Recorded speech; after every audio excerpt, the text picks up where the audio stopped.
Hi, welcome back to the Dylan Rounds case. Welcome if you're currently here in this live premiere. I appreciate it. As we do go along, feel free to share your thoughts, opinions, reactions to what's going to be talked about and covered. In addition, if you haven't already, make sure to check out my last video. I'll provide a link down below. Feel free to watch it after watching this. So in today's video, what we're going to be taking a look at is kind of like a theory paired with actual footage of the area and then coming to maybe some kind of conclusion / analysis in the same, steps, right? So to put it brief, we're looking at the theory of, did someone like Brenner burn evidence, dispose of it that way? Because it's always a possibility. Sure, you're in the middle of a desert, vast and open. Yeah, you can dump stuff here and there, bury this and bury that. That's a possibility. But you can also burn stuff as well, because you might need to really get rid of something. Because if it's buried in the ground and people just happen to come across it, they'll find it and then you might be incriminated. But if you're able to get rid of it as much as possible, you know what I'm saying? Even if it's in the space of area where whatever happened to Dylan, and maybe it might have been taken elsewhere after that, almost like double proofing it. You never know, it's always a possibility. I think what you got to take in mind, since there is a burning pit which is now known as the dirt mound at the grain shed, there's every possibility fires did take place at some point in the past, right? And from the looks of the footage, what we are going to look at today, there is like a barrel where burning things took place. And that's what we're going to look at. We're going to look at a photo of it, a still screenshot as well, try and zoom in, see if we can actually see anything that pops up, anything of interest, see what the person has to say when narrating it as well, because there was a couple of people there at the time, okay? And just, there's no harm. Tom Evans as well, he was interested in recent time about that possibility of maybe that. In my opinion, what I would say, just before we get right into it, I feel that if anything was burnt, like any evidence, it wouldn't have been Dylan directly. It may have been clothes of Brenner, what he wore on that day. Maybe he doesn't want to wash them or he can't wash them. So by getting rid of any evidence, any clothing with maybe blood marks on, blood stains, because look, some blood was found on the boots. So if there was like a splatter, it sounds bad, but if there was something like that and it went on Brenner's clothing, he needs to get rid of it because it's only going to incriminate him further. Although now when where we look, the current position, well, Brenner's caught, Brenner's arrested, doesn't really matter. But, be looking back at the time, seeing the steps, possible steps made by the possible suspect or other people around, if they did play a part, did they try and put effort in terms of disposing of things? When it comes to Dylan's personal possessions, as we've seen, as kind of mixed and varies. Some items were actually disposed of, tried to be hidden. Others were returned back, which is kind of questionable, right? So it's a bit up and down with that. Though, what about the suspects? I say suspects just in case there's additional people involved as well. What did they do with their possessions which may not be around anymore? Such as a gun, such as clothing maybe, because I don't know how much clothing these people had out there. Whilst the main talk has been about Dylan Rounds and him wearing his standard farming clothing and his boots, same boots all the time, sticking to a uniformed pattern of behaviour and stuff. What was it like with Brenner? Brenner being classified as a slob, being lazy. Did Brenner only have one set of clothes? Or did he have like a wardrobe, drawers of different clothing? That's what we need to get to the bottom of, if possible. If anyone does know about Brenner and his patterns, aside from Dylan and what we've heard about Dylan, what about Brenner? Does he wake up late? Possibly, yeah. Does he change his clothes regularly? Or does he wear the same ones over and over again? etc. Stuff like that, okay? And if you was to find out some clothing was missing, then maybe that's what was burnt, or it could have been disposed of during the spring cleaning, June 2nd. So we can get all into that, of course. What we also need to do is just briefly catch up on the comments from the last video, okay? A couple of days ago. See if there's anything interesting mentioned there. And then we go straight in and look at the footage, okay? Let's move on now. Right, so here we are. Let's just start from the bottom and work our way up. Tom Evans. He says, sometimes I don't remember the facts of the Dylan Rounds case correctly. You always seem to help me straighten out my thoughts. So that's good to know. Weezer says, I think the only fact we know is that Dylan is missing, and some days I question that. This is the thing, right? Whilst you can be criticised for maybe like covering the case over and over and not really getting anywhere, you got to highlight that the real damaging parts of the misinformation, right, and the rumours which had tried to be converted into real life stories and events. And I think what we're seeing here, in a way, arguably, are people questioning the whole case, almost going backwards. Not in terms of going backwards to the beginning to see if anything's been missed with time, but literally going back to the beginning, because it's like everything ahead isn't believable anymore, and that's what you don't want to happen in a case. Okay, so it's like an example of what not to do and where things can go wrong. Okay, as Tom said, I understand what you're saying. We need to help each other understand what caused Dylan to go missing. Stephanie Godinez, that's a good name, that. Shout out to Stephanie. She's a good person. Okay. Let's close that down. Weezer, I am so in trouble. I missed the whole premiere. Getting ready to watch the replay. Oh, Weezer. Weezer. Okay. Okay, this is more to do with previous video in relation to, I think, Candice Cooley.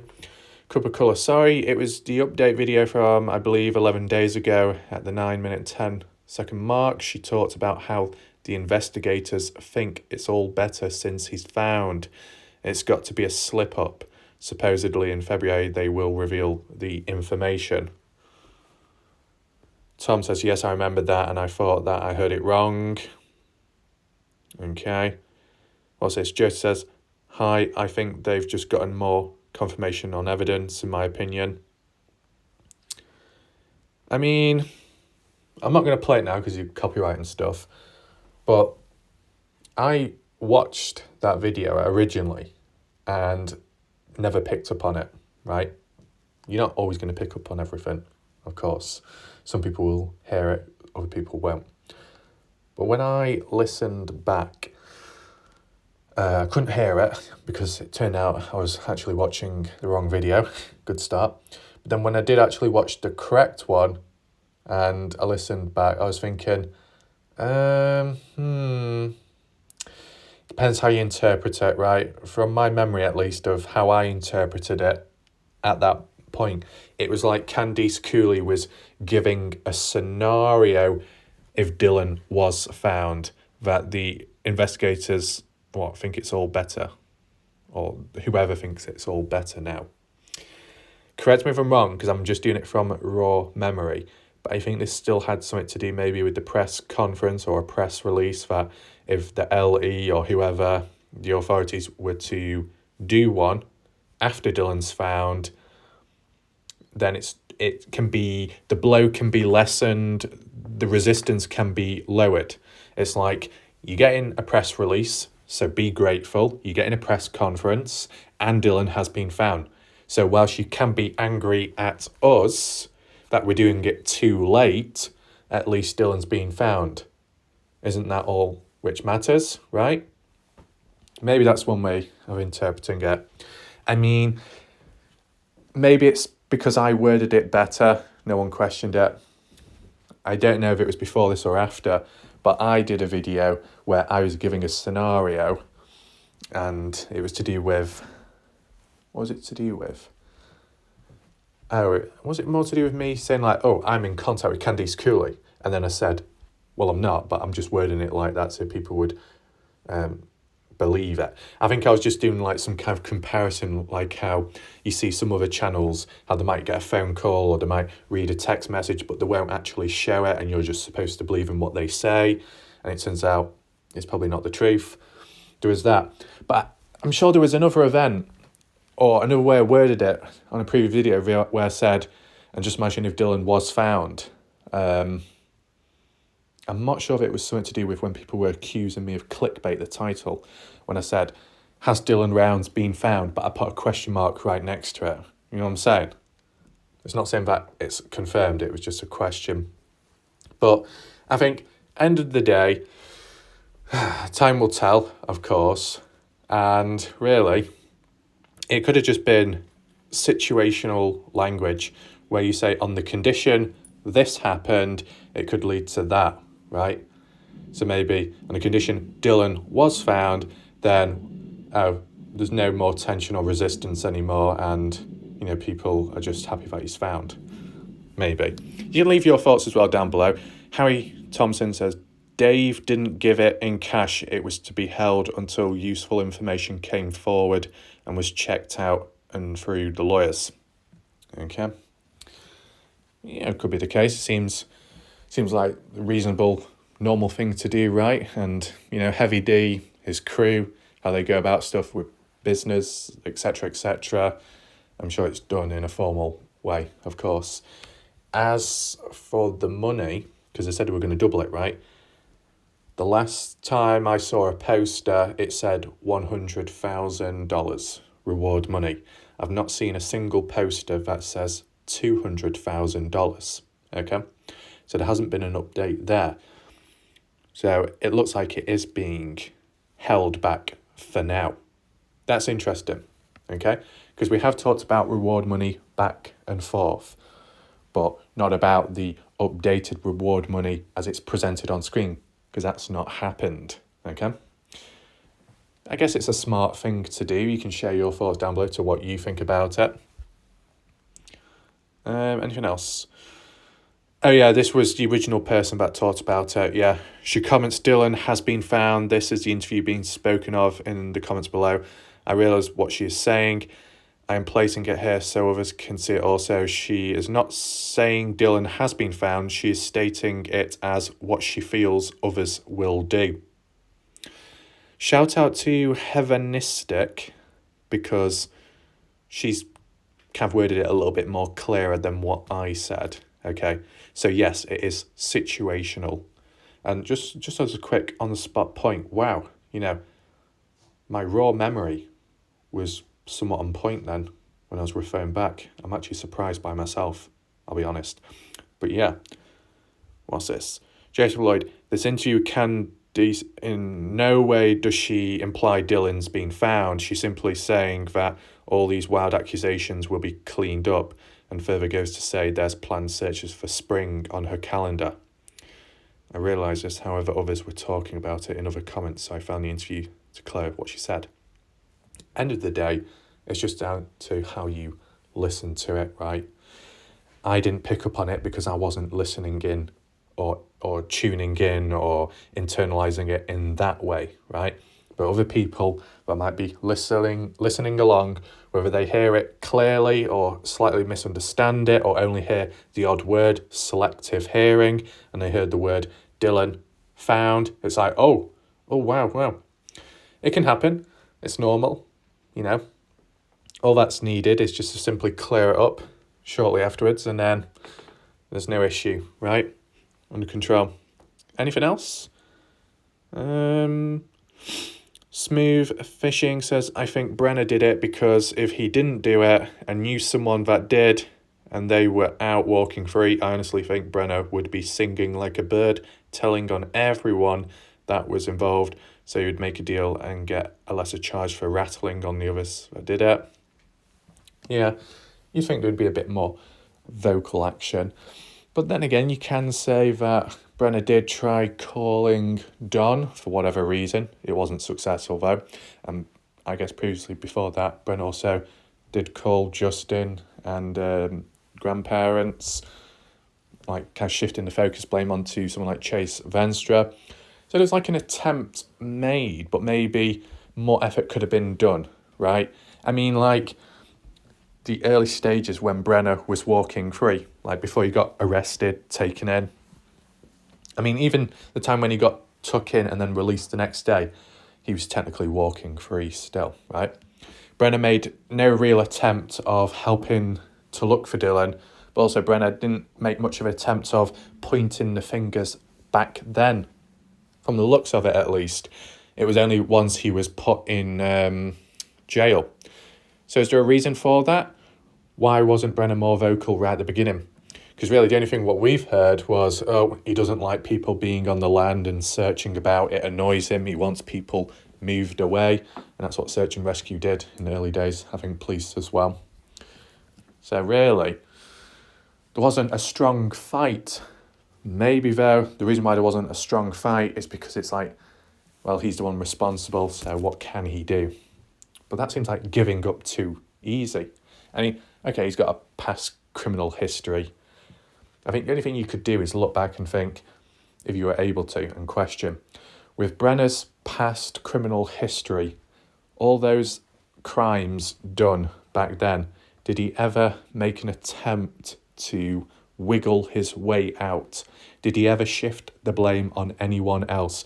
Did he ever make excuses for his own actions and behaviour? Any of that, right? Because if not, it's just kind of like subdued and, oh well, I'll just do it. Oh, it went wrong, or oh, it's ended badly. Oh well, I'm not going to make any effort to defend myself. I'm not going to make any effort to shift the blame elsewhere. That's what we need to try and understand, like his actual behaviour of past things he's done and how did he react, or was he reactionless? Because if so, it's kind of to an extent showing care. What else? Joseph saying you hit the nail on the head here. Brenner has dirt on Wadsworth's. This is why they're putting money on Brenner's books in jail and his horse. This is also why they've been trying to implicate Chase with all their false narratives on YouTube over the last 9 months. They have to help Brenner because they know if Brenner feels it's found, it's just him responsible for Dylan's death. Brenner's going to spill everything he knows about everyone. Watch and see. So, to be honest, I have noticed a shift, a change in people to an extent. So like with Joseph, how he demonstrated it there, I've seen Joseph change with time. Like he says this and that, maybe quoting Candice Cooley at one point, and then more transitioning into his own wording and saying, this is going to happen to Brenner, followed by that, that's going to happen, this is already in place, that's been implemented. And it's kind of like confident certainty language. Like he knows what's going to happen. And if that's the case, that's good. But my question is, when did it all change? And how do you know about that stuff? That's what I'm interested in, right? Obviously, you'll get some people out there who won't say shit. They keep their mouth shut because they have to, or because they want to, for whatever reason.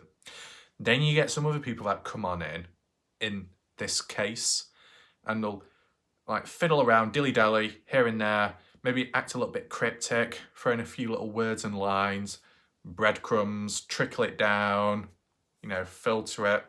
So you hear a bit and you've got to work it out for yourself, or you got to try and spend time arranging all the pieces, and it's like, is it necessary? Okay. Recently, I guess with Indiana as well, obviously Indiana in the past has listened to a range of different channels and got bits of information or sources from there, and she's quoted it as well at times. But there's been moments where she has come out with completely alternative, opposite outcomes of certain events and things found, things that are already in place, which counter it. And it's kind of like, oh, I never knew about that. Never heard of that before. And it's the question once again, where did you get it from? Where did you hear it from? Because The language and wording, it's yet another level of certainty and confidence, kind of like Joseph, okay? So we do see certain individuals arise and emerge more than ever in the information they hold, the knowledge they have about the case, right? And it's just like, where are the origins? Where did it all come from? What caused that change? That's what I want to know. Because I know I made predictions with time that things can happen and this and that, and they do say the structure and the foundation can alter with time. The other thing just to highlight, and this is more in general to do with the Dylan Brown's case, as information or supposed information, rumours have gone about with time, the reason why it's become a fact, an actual event, which was a load of BS, was because of how people worded it to begin with, or during the phase of when passing it on and talking about it on other channels, people worded it differently.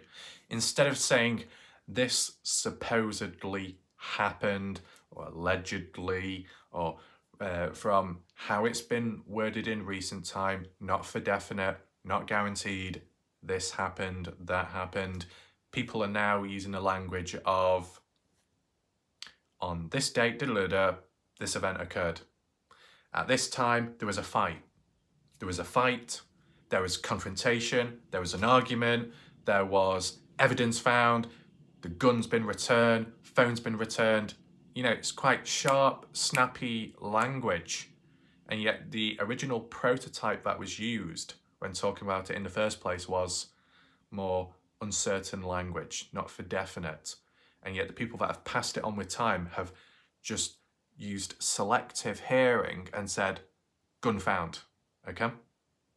Now, okay, with time, that's turned out to be true, but maybe in the past, it wasn't entirely, okay? It was still underway. You get what I'm saying?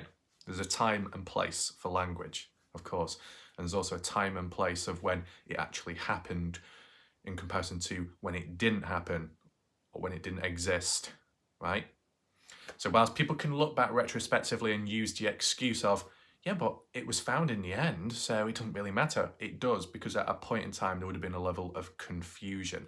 And I'm only using the gun example as a very rough example. There are better examples to use, better bullshit rumours to, you know, express, but I can't think of them on the spot, okay? So there's no point just umming and ahhing and thinking until that happens, because the cows will come home already and then start being milked, right? Completely unrelated. But yeah, I think, I don't know if there's any more comments on that video. We'll just check back now. But yeah, definitely language by people has negatively impacted the case. That's what I would say, at least. Right, was there anything to analyse here though?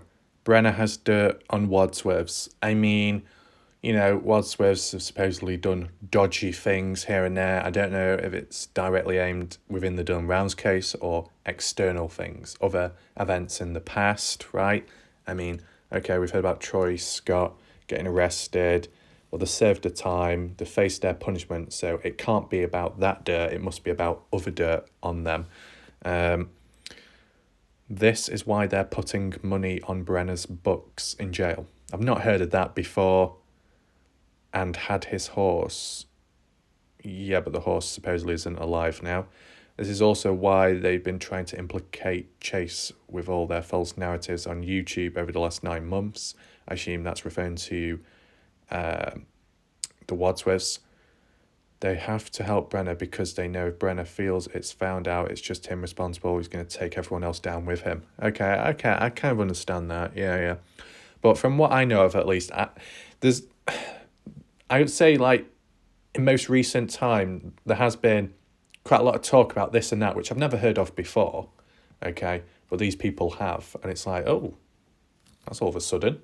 And it's just interesting how things have changed, you know, unexpectedly, I'd say. Louise Harraway says, I stuck up for you earlier. It was said that the only person to cover and talk about Dylan Rounds was Doug from No Thanks. So I said Warlike Ref covered it every day and spoke about Dylan Rounds every single day. So first of all, that's good of Louise to do. Appreciate it. Shout out to Louise. Good of her. Just quick question: was this to do with another video, like a live stream. Which channel was it, and where was it talked about? Was it in No Thanks? I'm not too sure, but yeah, that's good.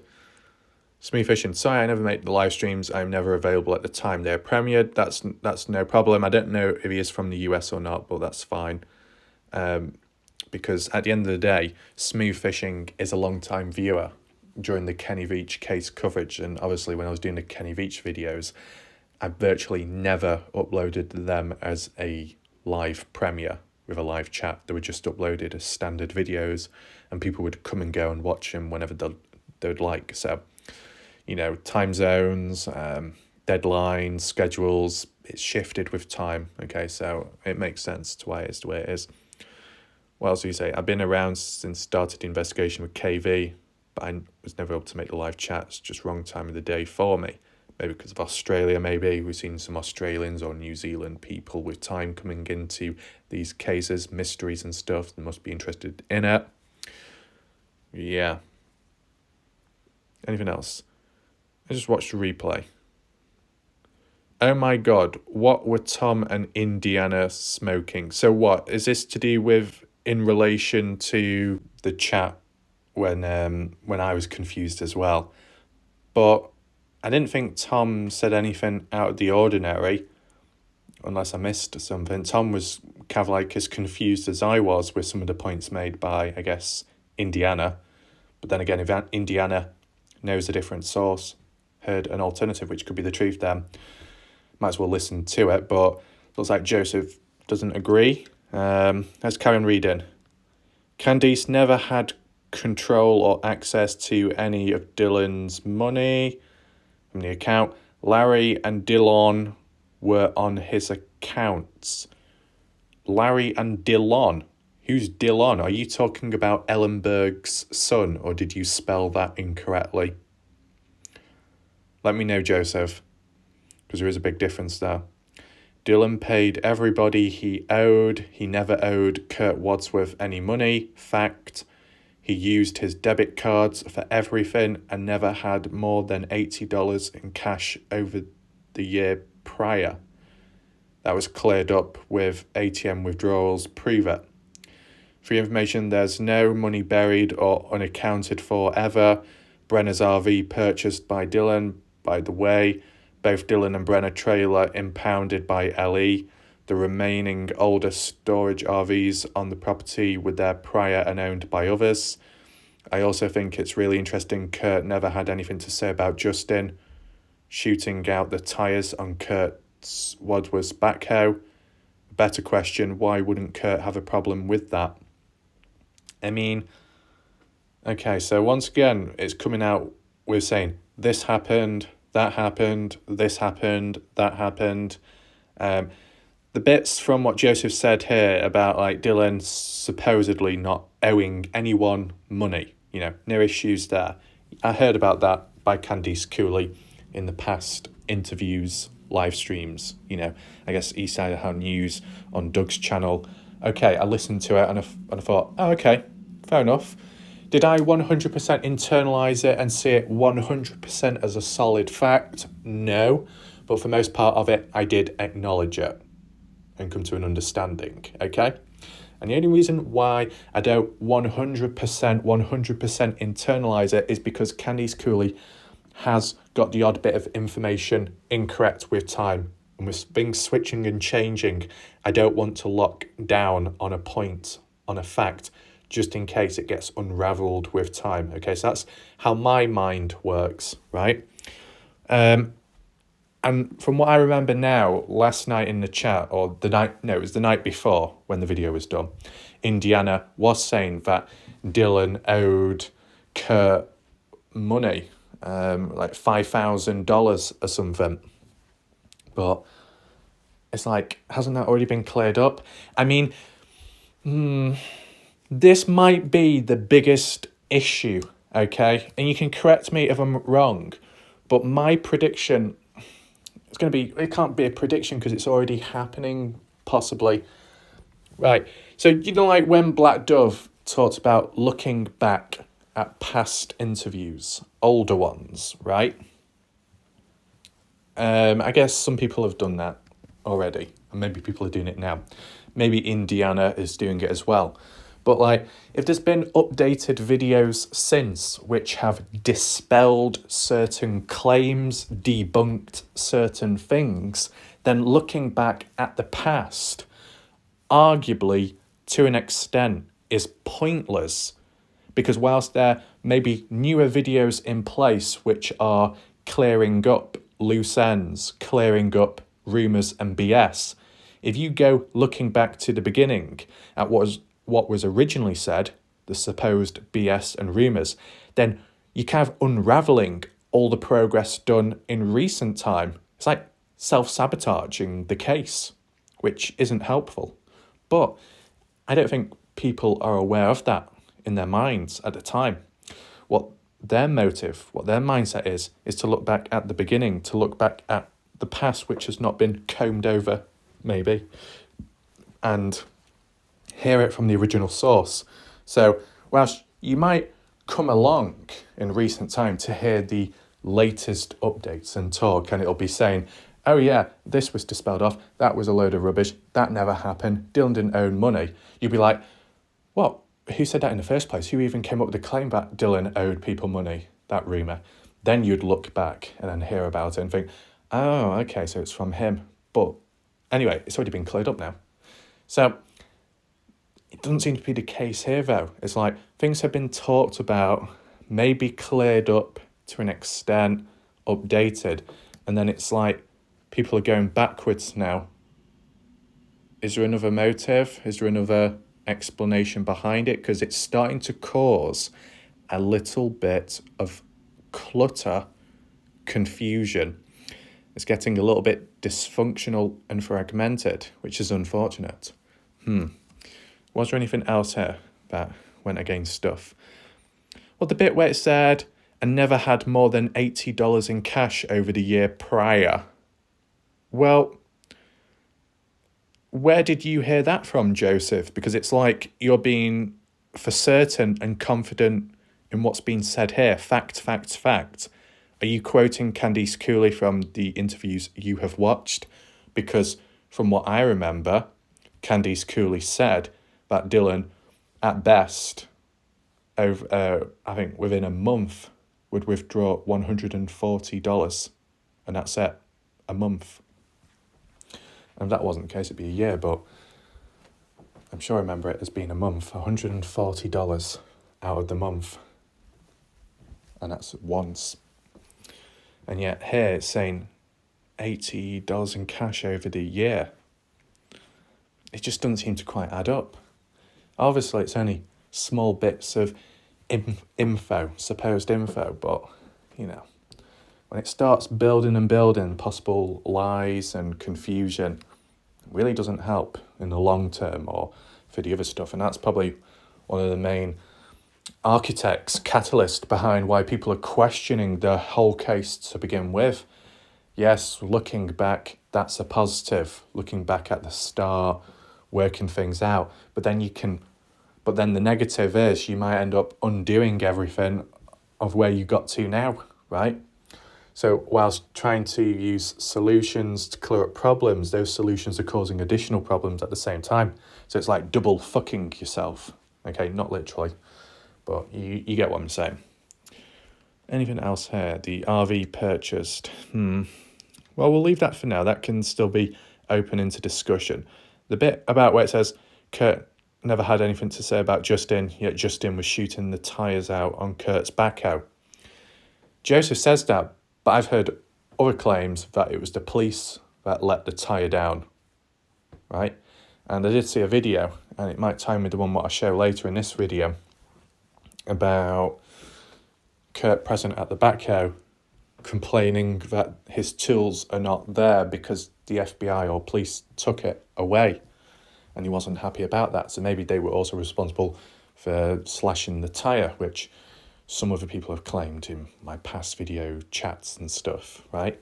I mean, this is the problem. We've got different rumours here and there. We've had the rumour in the past that it was someone like Chase Venstra or Robert Aviles, or both at the same time, that went to Brenner's trailer when Brenner wasn't there back in 2021 or so and shot at one of the canisters, which was in the trailer, in which the hob, or the stove or so, was turned on at the same time. By shooting that gas canister, it just caused a big explosion and set on fire, etc. But then other claims were that Brenner left the stove on and like a gas canister in there, and it just blew up itself, accidental. So you got differing claims there, right? And then you got the one here as well about the tyre. So it's like, which one do you believe? Which person do you side with? Who said it and where? You got Candice Cully saying this, but then you got JT saying that. So it doesn't help at times. Christy, as a mother of a missing child, my last thought would be paramount. But anyways, okay. Not for you. And then we got Marissa. Marissa saying, laughing my ass off. I think Marissa might have got mixed up with the other video, which was to do with Bella V. I think you commented on the wrong one, okay? But not for you, showing up once again, said, Kurt listens to psychics. This is what causes the mix-up with words.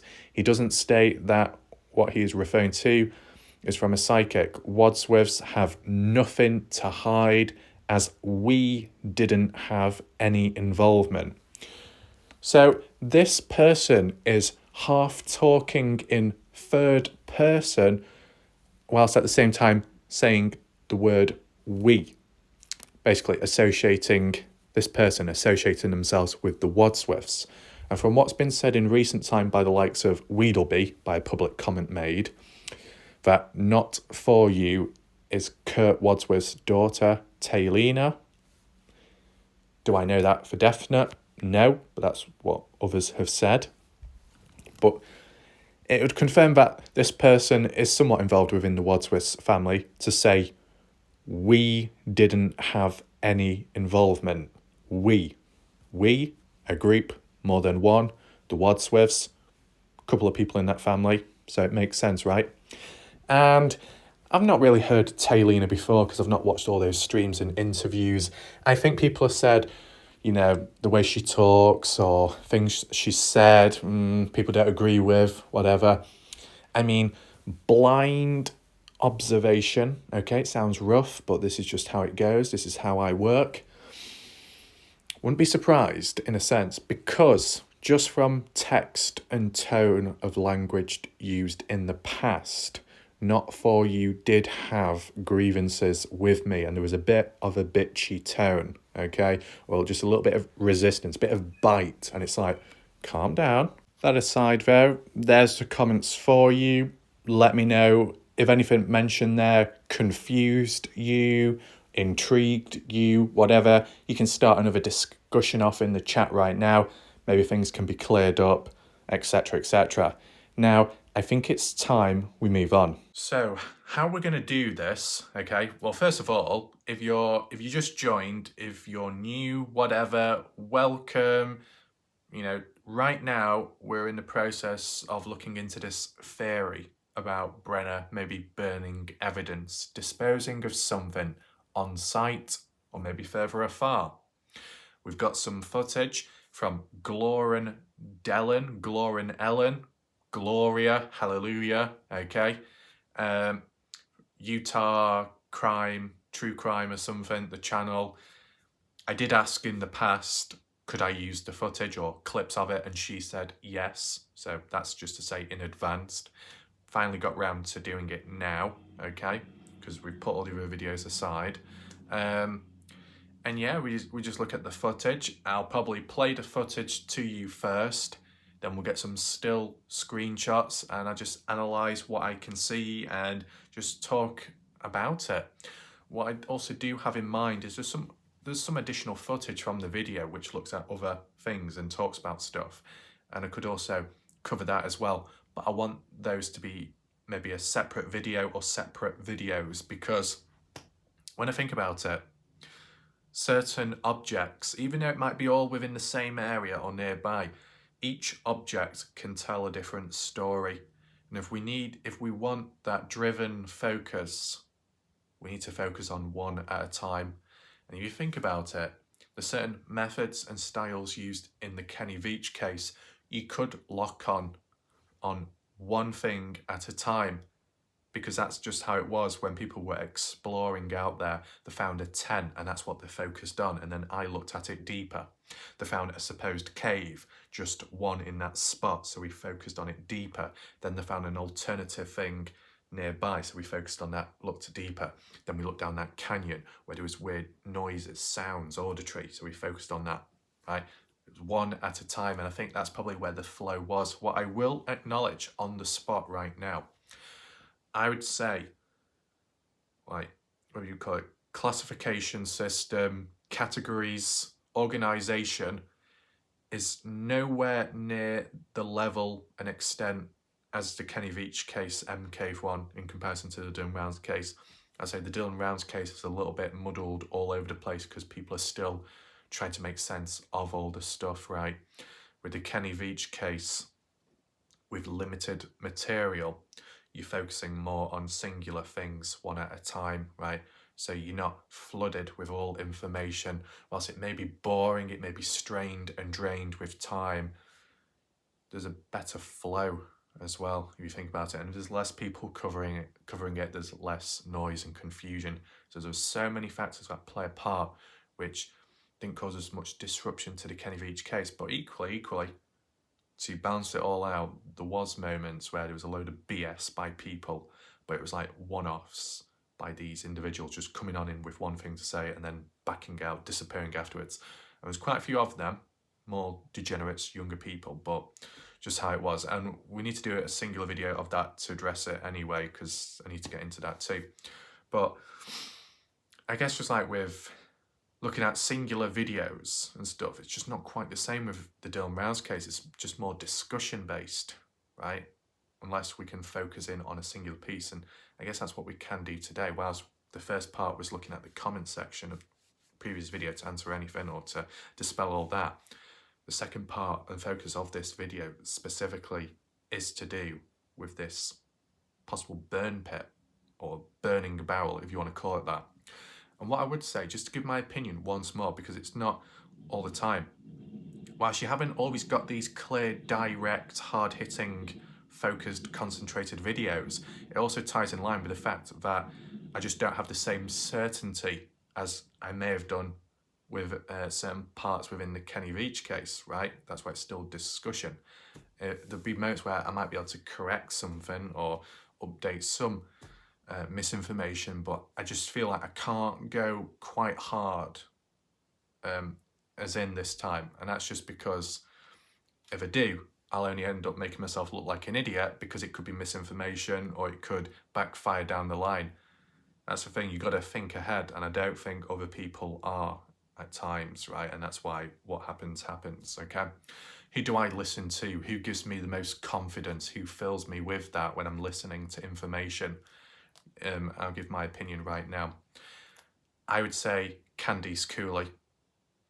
And that sounds a bit odd to some people. Some people right now might be pulling their hair out and thinking, oh my God, what did you just say? But there's a reason for it. Not directly what Candice Cooley knows, but the information she receives. That's what I'm talking about. You think about it, Candice Cooley is one of many within the family impacted by this case, okay? So she'll be working with the police and other authorities here and there. You know, when it comes to missing people cases or some kind of crime event case, the ones who are more likely to hear about the important stuff first would be the family, in comparison to the general public, who would probably find out about it later. I know at times that might not always apply, okay? But I think it kind of applies here. I know the Idaho 4 case was different. Both the family and the general public left in the dark. But I'm sure at some point the family did hear about some things before the general public did, right? So like with the Dylan Rounds case, whilst Candice Cooley might be having a meeting with Box Elder second week of February, whilst they may have had the odd Zoom call in the past, whilst they might have been helped and assisted by the FBI and stuff and here and there, Candice Cooley, especially if she's on site at the time or she receives a call, she is going to be receiving information auditory or actual visual information, interpreting it as you're there in the presence, right? And then she's relaying it on, I guess, on YouTube for an interview.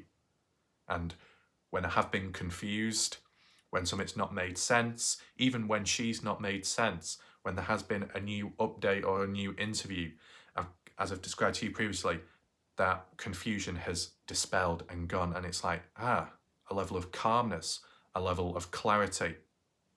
Obviously, until the next time there's a bump in the road and then it needs to be cleared up again, whether it be caused by her, Candice, or somebody else. But that's just like my interpretation. Because if you think about it, I can understand and acknowledge that some people may be like, yeah, okay, Candice Cooley, you get the information from her straight from the horse's mouth, you know, that's how it should be. But in this case, maybe Candice Cooley could twist the truth, bend, change the narrative so it suits her agenda, especially if she's involved in this case. That's what other people have said, okay? So I can understand why they would be suspicious and wary of receiving and listening to information provided by Candice if they already think that she's a part of the problem in some way. But because I'm not that obsessed with that thought, that focus, I can listen in without, you know, going off too down the deep end, down a hole. Okay, I still question things said, maybe more just the language, as you've seen in recent time. Could be the language lacking by Candice Cooley, which causes the confusion. Okay, but the odd point mentioned about like the sales in Montello, how that's not exactly true, and an actual Montello local cleared the actual facts up. That does make you think, ooh, that's not great. That an actual person countered Candice Cooley and debunked it. But then again, in that situation, and I think the overall situation with the case is that, whilst I do acknowledge that Candice Cooley is receiving information from these different groups or authorities, which is obviously key. Technically, Candice Cooley will know more about the case than other people do, because she's right in the middle of it, or was at some point. When it comes to the external information or stuff going on, happenings of events and stuff, such as in Montello or near Lucin or within Lucin, because Candice Cooley may not be in Montello at all, or not always in Lucin. Things that might go on there may not be reported to Candice Cooley. So she might get her own ideas, or someone might pass on information to her which is incorrect for some reason. And then that's what leads to those moments of incorrect information provided. But then an outsider in that situation where information came from, and they're from that area, so like Weezer, Montello sales being boosted, well, Weezer is more likely to know the reality because she is from there, right? So she'll be able to clear that up. So whilst it does compromise and counter what Candice Cooley said, which then damages Candice Cooley's credibility, it's because in that situation, Candice Cooley didn't know to the full extent because she wasn't there to actually see it. She just maybe interpreted it or assumed. And that's where it gets a little bit messy and a little bit deep. But in terms of the moments, the times where Candice Cooley is locked in, is in the area, or present at the scene of an event taking place, or actually receives actual information from the police, the LE or the FBI, then maybe those moments are more genuine. So like how we talked about selective hearing and listening at the right place at the right time, whether it be Kurt Wadsworth, listening to him when he's sober rather than drunk, you might be able to hear the correct side of the story and not the wrong side. So it might be all down to, if you're in the right place at the right time, you'll hear the facts. If you're in the wrong place at the wrong time, and it can even apply with the same person, just the wrong time, you might hear a different outcome. So that's how deep we can get. But because I can pick up on all this and all that, I'd say to an extent, I can listen in at the right time. Maybe it's through stubbornness, maybe a little bit of laziness, but it kind of works because a lot of stuff that has been talked about, which I've never heard before, turned out to be BS or rumours. So it's like, whilst I might have not been as proactive, being able to listen into this, analyse and question that, it didn't cause me much harm because I didn't hear about it in the first place. And with it turning out to be lies, it's like time efficiency at the same time, right? I mean, you could flip the whole thing around because we need to maintain balance, like with the Weezer situation, Montello local. Some humans out there could flip that and turn it in a different way and put the spin on, well, Weezer, of course, is going to deny the claims by Candice Cooley because Weezer's from the area and Weezer may not want to admit the actual reality of what's gone on, okay? I'm just using that point of view, what other people would say too, just to balance things out. So there's positives and negatives with each point of view towards different people within the case, okay? But I obviously know, and I wouldn't say it's got to that point yet where you can like be more confident or certain this happened followed by that, right?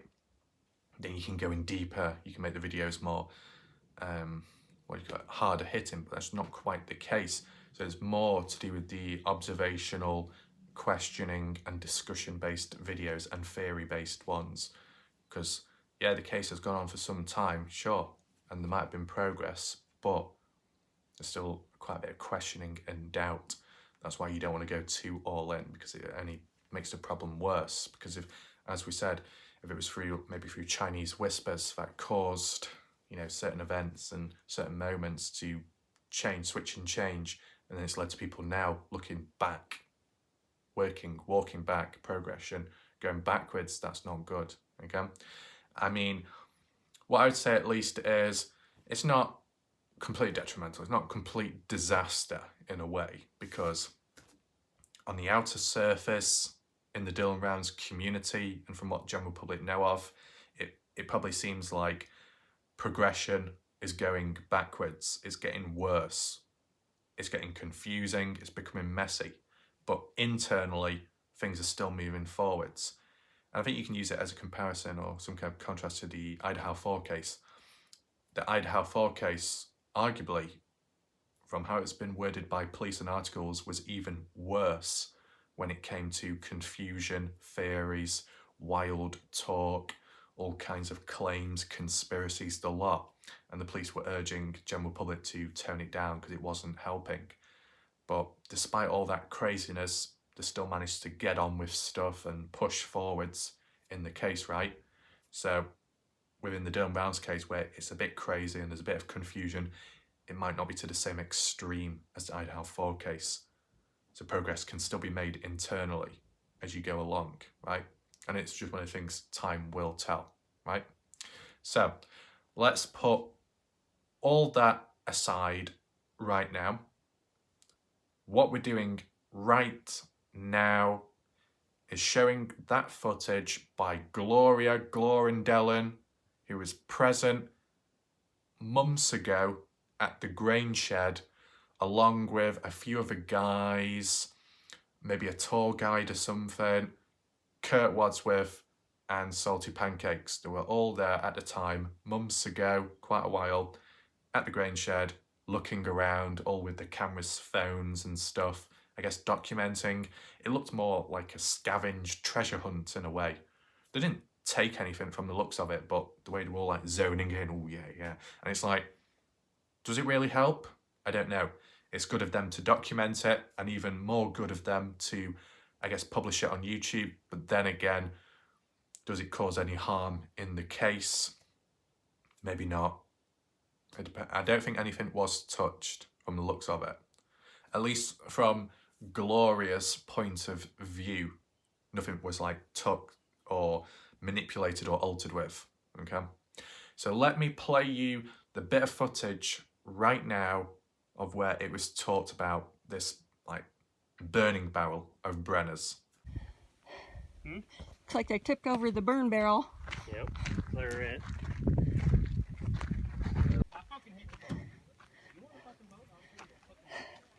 They turned over the burn barrel here and went through the contents, obviously.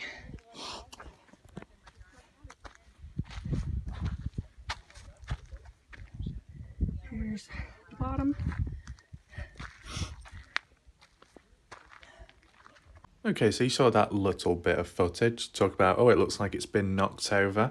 And from what you can see on the ground, that seems to be the case. But why? Well, I guess it was mentioned in that video as well, but it's been searched, checked by police LE. Is it a normal thing to do? Sure. Tipping it out, yeah, to scatter the contents to see if there's anything of interest. And I think the reality is, if anything was truly found, it was taken away. But has it been talked about before publicly? Not at all. So it either goes one of two ways. Either A, nothing of interest was found whatsoever, or B, some piece of evidence was found, applied to the case, but not talked about openly, as it could harm it negatively, the case itself. Okay? But then there is a third option we need to highlight right now. Just because, let's say, nothing was found there, don't mean to say that's the end all.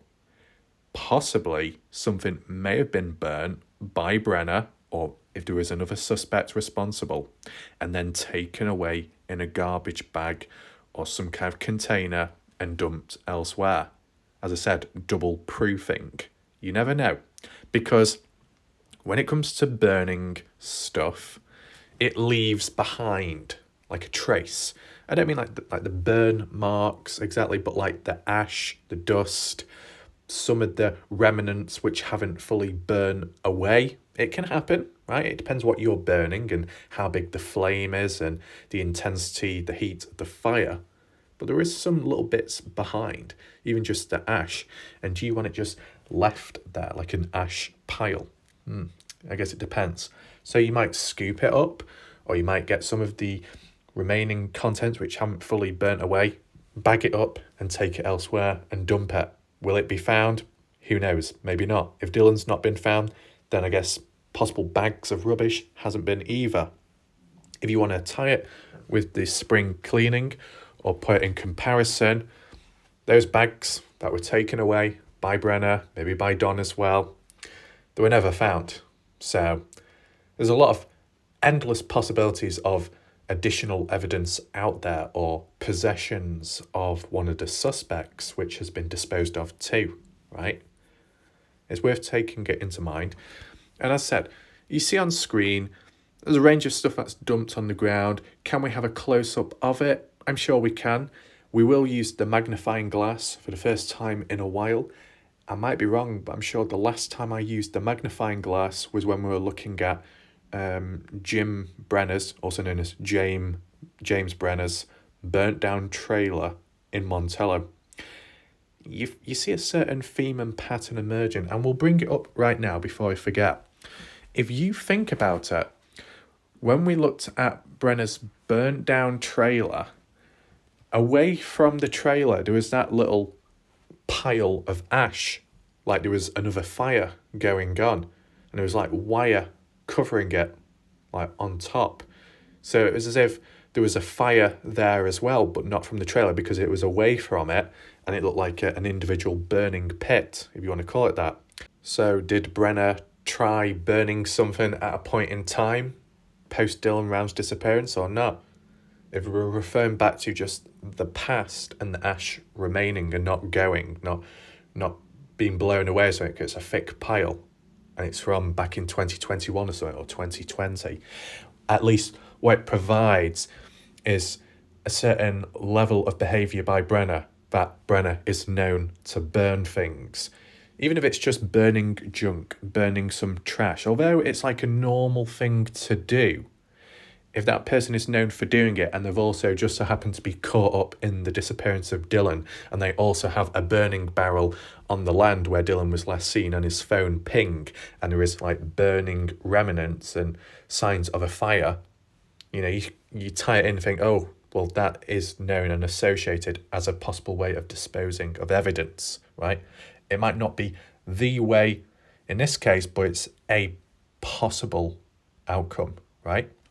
So, with all that in mind, let's move on to the next slide. And as we can see here, we're much closer to the barrel and closer to the trash that's been dumped around. And it has been spread, as you can see. So, first of all, let's take a look at this image up close with the magnifying glass.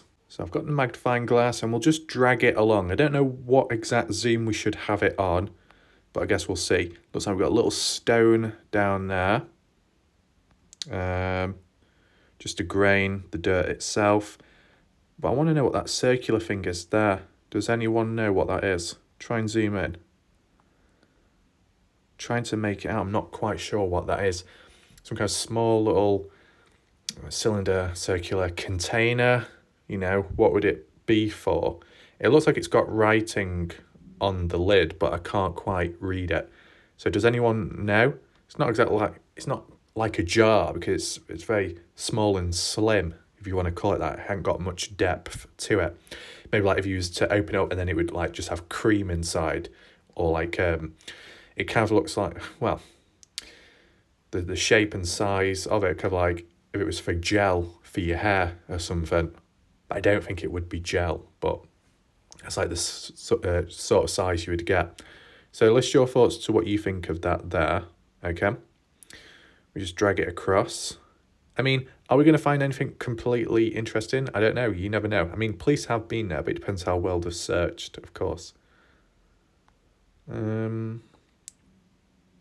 What's that there?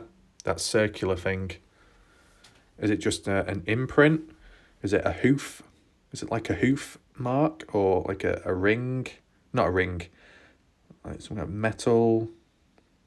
Got some stuff there. We'll zoom out a little bit. It's a bit too zoomed in. Yeah. And some more junk there. Whatever that is. Does anything look like bone? Not at this moment in time. Does anything look like cloth? Don't think so. What do we have over here? It looks like a jar. What type of jar? Does it have piss in it? No. Is it like a drinking bottle? Maybe. Some white stuff there. Is that a bone fragment? No. Looks like a stone. And some stuff there, whatever that is. I'm not quite sure. It probably could be, once again, junk, scrap metal. Maybe a can. But what's it doing there? What was the point of it? Like, what's the point? You know, if Brenner's known for burying things as well, or just simply chucking it by the side with like the disregard, why do you need to burn some of the stuff then? That there, I'm not quite sure what that is. I think it could have been like some tissues or a bag, but surely it would have blown away in the wind. That definitely can't be a bone, because if it was, the police would have clearly seen it, and so would the family or, you know, anyone else in between. What's over there? We've got a bit of wood, some kind of pipe, the wheel. So in a way, it kind of has been scattered about, this junk, which I assume is all from the barrel. Of course, let me know if you noticed anything odd, if anything stands out to you, okay?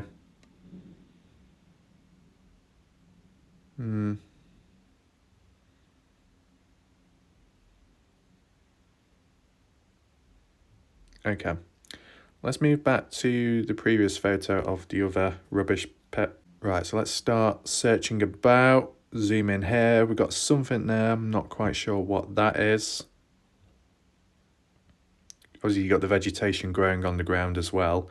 So that's not really been disturbed in some areas from the looks of it. Ooh, might need to zoom out a little bit. Okay. So what's all that there? Just scrap, everyday stuff, cans, tins, beer cans maybe. Does anything look like cloth or bone to you? Clothing. There looks to be a glass beer bottle, okay?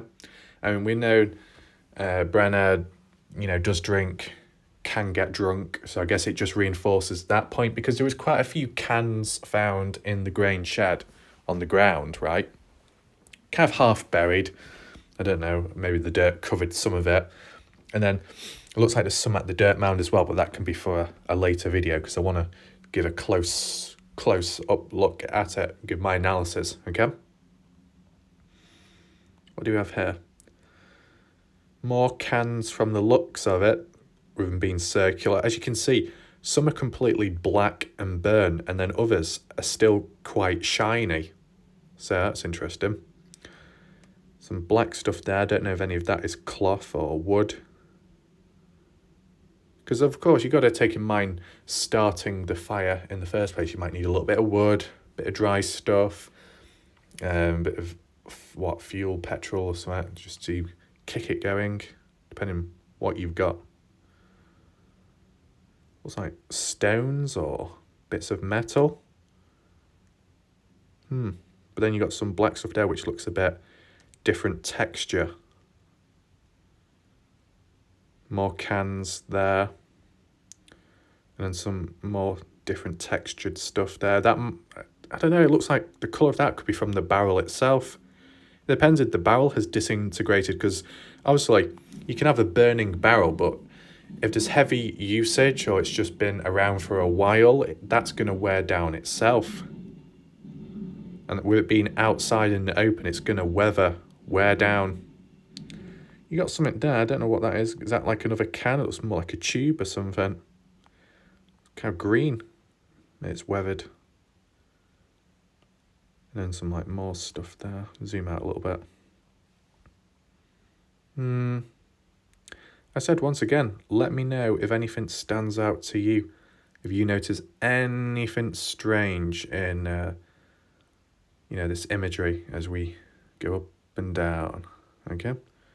The barrel itself, does it have any bullet holes in? Well, it's got a hole there. Let me just zoom in a little bit. It's got a hole there. Is that a bullet hole? Was it used for target practice at some point? What do you think? Holes can develop, I guess. Naturally. I mean, like, if it's wear and tear, maybe cracks can form and it breaks down a little bit. I don't know about a pure hole like that, because that looks like a bullet hole to me. Bit low down. Do I think this was tied within the Dylan Rounds disappearance case? I don't think so. I wouldn't fully know anyway. But yeah, let me know your thoughts about that. The only thing it does remind me of, seeing that barrel with the hole in, almost like a repeat of the Kenny Veach case when Scott Natal went into the mine shaft where Kenny Veach stood back in 2014. And Scott Natal came across a barrel with a hole in as well. And it was like, the conspiracy at the time and ideas were, I wonder if some kind of shooting took place, or is that where Kenny shot himself and that's why there was a hole in the barrel? But it was like, how can there be a hole in the barrel when the barrel's in the mine shaft and Kenny's not in the mine shaft? So where would he have gone from there if his scent was lost and there was no remains found nearby? And how could that bullet hole be down there if Kenny was up top shooting himself? How does the bullet ballistics work like that? So it was like, I don't think it quite links, but, observant anyway, what people were like with their eyes, being able to pick up on stuff others may not see. So it's still important at the end of the day. Now, speaking of the barrel, let's have a look inside and see what was there. So we can see inside, and from the looks of it, it's mostly empty. You can see around the side, it's rusted, it's gone brown, so has the outside, that's weathered with time, and especially if it's rained too. You see, like, what do you call it, white residue, or maybe like stains from the fire itself possibly, or maybe the paint or whatever of the barrel peeling off, wear and tear with time. But there does appear to be a few lumps at the bottom of the barrel, which didn't come out as easily. So when they would have tipped the barrel over, it probably would have been full of that junk, what you saw on the ground. That came out fairly easy. But right at the bottom, the base, there seems to be a few lumps, right?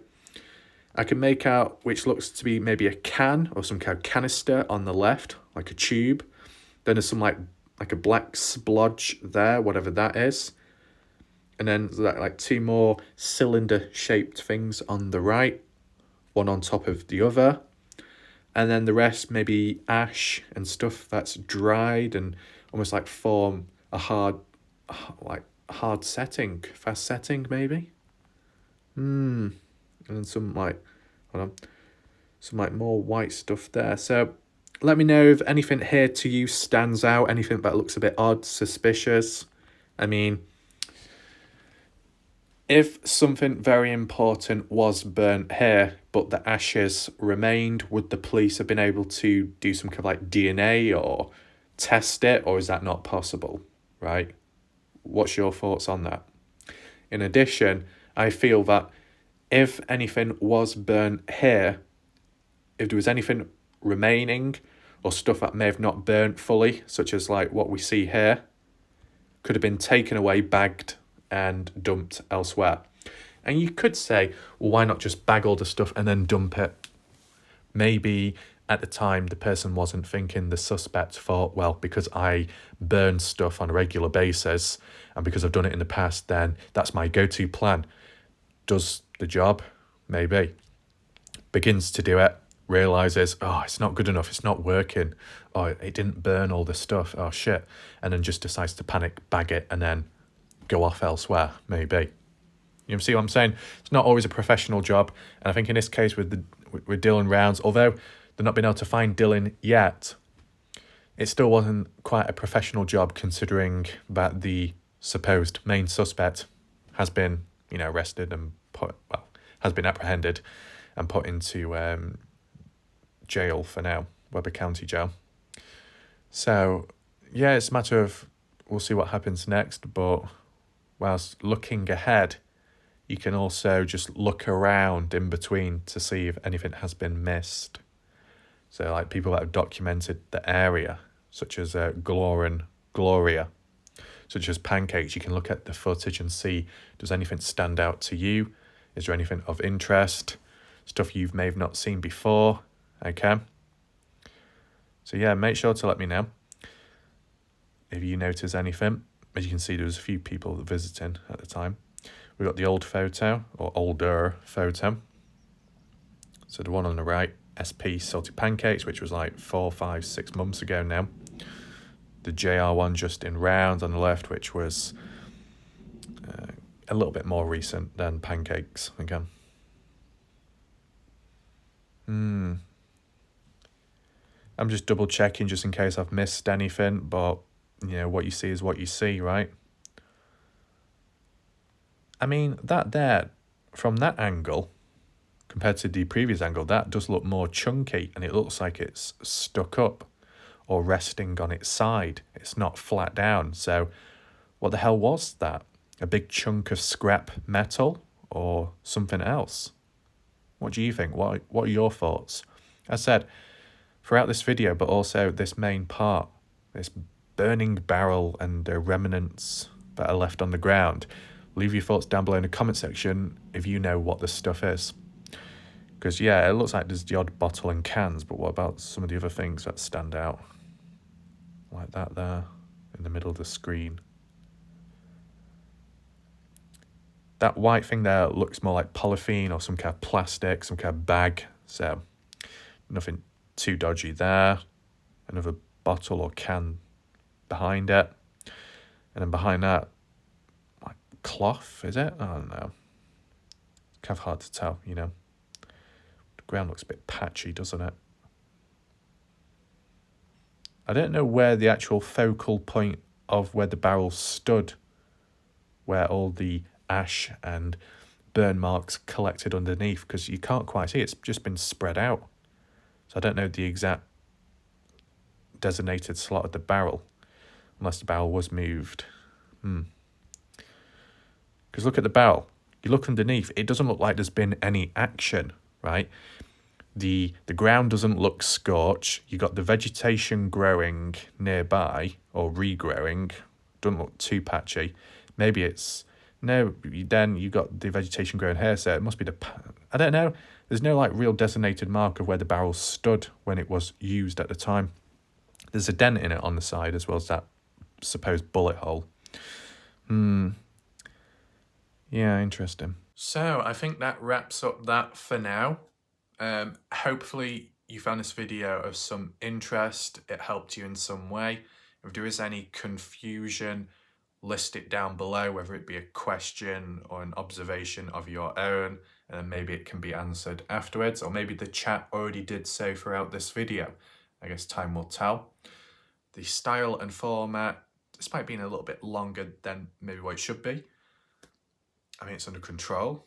Maybe a timestamp could be provided to the key relevant talking point of this video, maybe in the comment section. That could help down the line.